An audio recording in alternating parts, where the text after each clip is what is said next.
I didn't go through those 5 years at West Point, there's no way that I would have been successful here. No way. I would have lost belief. I wouldn't have had the toughness and the training that was necessary. I knew I was going to be a good coach, and being a coach means you have to be a leader. I went to the best leadership school in the world.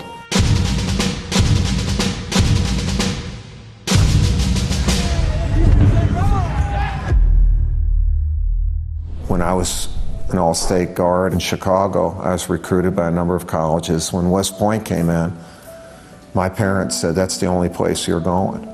But they understood that there could not be a higher calling than to go to the United States Military Academy for their son. What did I know about Coach K before he was a coach? I knew that I wouldn't be able to pronounce his name. I knew that he was young.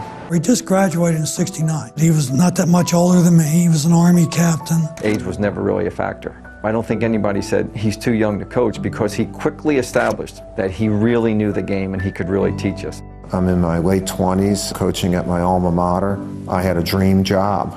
He brought a commitment to the players that was different to the other coaches because he had been a cadet, he had graduated, he understood what that was about. I knew the academy. I knew West Point as an Army basketball player than anybody they could ever hire, because that's who I was.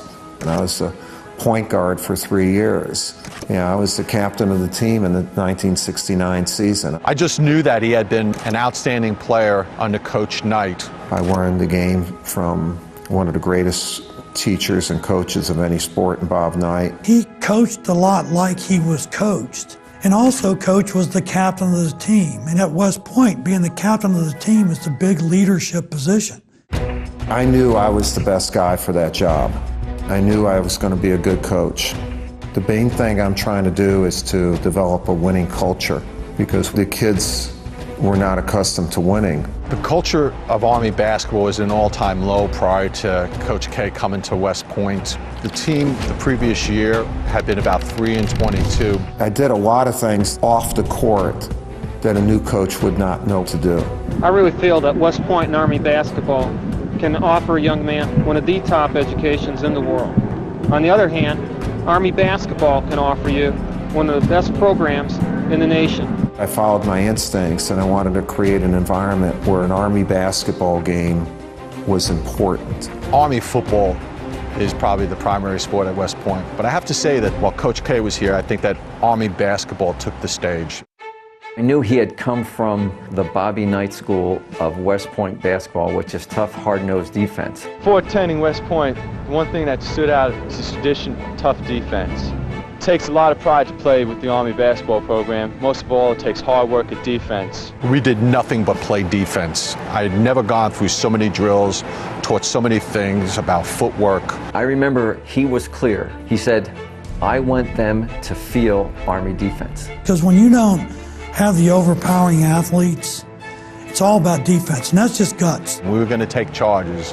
We were going to get loose balls. We were going to box out, take away their candy, whatever you want to say.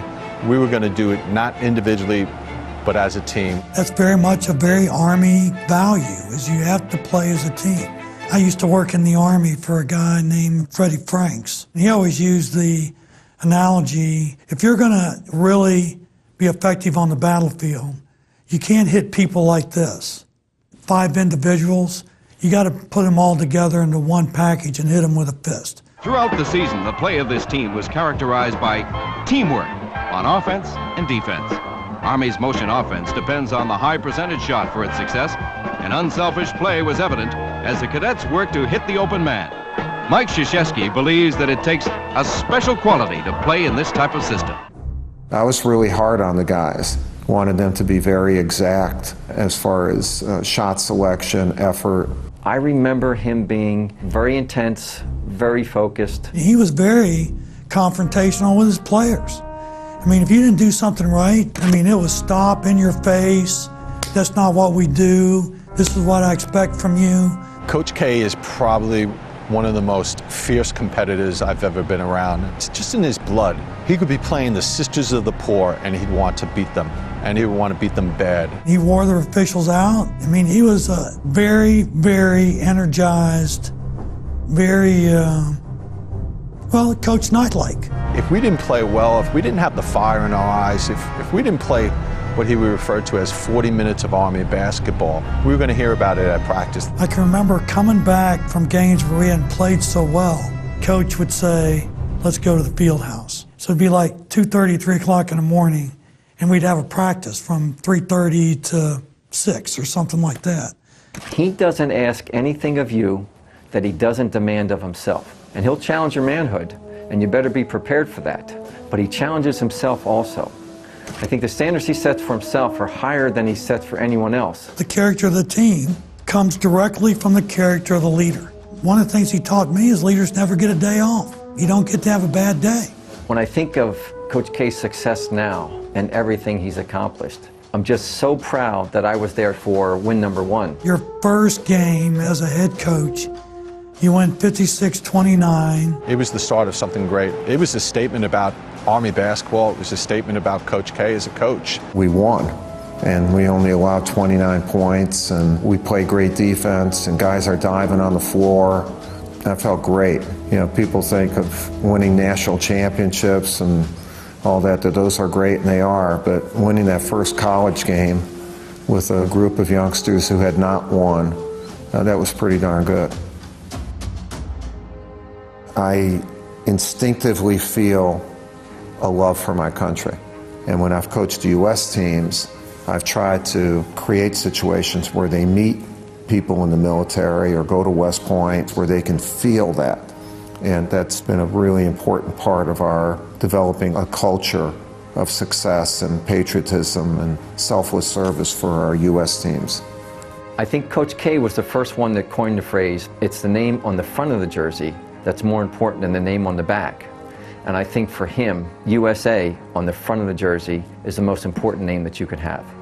West Point had a profound impact on Coach K. There's no doubt about it.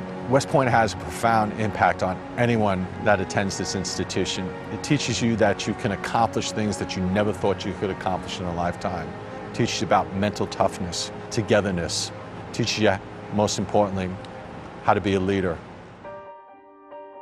I rely a lot on what I've learned at West Point. One of the main lessons is failure is not a destination. In other words, whenever anything bad is happening, that's not where you're going to stop. Another great thing that West Point taught me is that don't try to do it alone. His experience in the military, I think, helped him so much to be successful in where he is. I think it's the foundation for what Coach K is. I ended up liking the Army a heck of a lot more than I thought I would. I love being an Army officer, but I could never get it out of my mind and out of my heart of becoming a coach. I was one of a number of people being interviewed at Duke, and I said, if I did leave Army, Duke would be the type of school that I would want to leave for. In my early 30s, 32, I became the head coach at Duke University. When someone believes in you and follows what you do, you become a more confident leader. Being a point guard for Coach K, I just learned so much about the game, and he prepared you for so many other situations in your lifetime. He said the key to life is aligning yourself with people who believe in you more than you believe in yourself. The skills he teaches you to succeed on the court are the skills you really need to succeed in life. And he had a vision. What he did was he made us believers, he made us winners. Not just winners on the court, but winners for life. We had turned things around, and everyone realized that even though we had good players, that it was really a tribute to what Coach K had put in place and how he had us believe that we could win again. I'm a much better coach now than I was 40 years ago. But I can say that every Army team and every Duke team has been coached with the same principles. The way he's won the 1,000 games says more about him than anything else, and that he's always taken what we say at West Point and with the cadet prayer, he's always taken the harder right rather than the easier wrong. And his program, it's run to perfection and it's run with integrity. Everybody playing the identical game. Why are some programs consistently better than others? And I think it's all about leadership. I thought my first team at Army achieved a lot. We learned a lot together. So those 5 years are the foundation for what I've been able to accomplish with my groups here at Duke. I'll always have all those kids in my heart for what they gave me.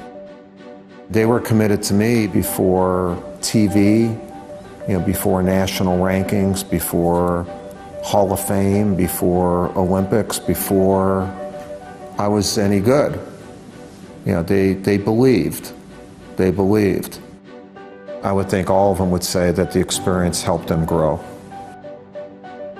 They became better men, not just better basketball players, because I know that I became a better man and I became a better coach. One thing we can all share is that we're all West Point graduates, which is a pretty cool thing. And I know that I'm always proud to be the Army basketball coach.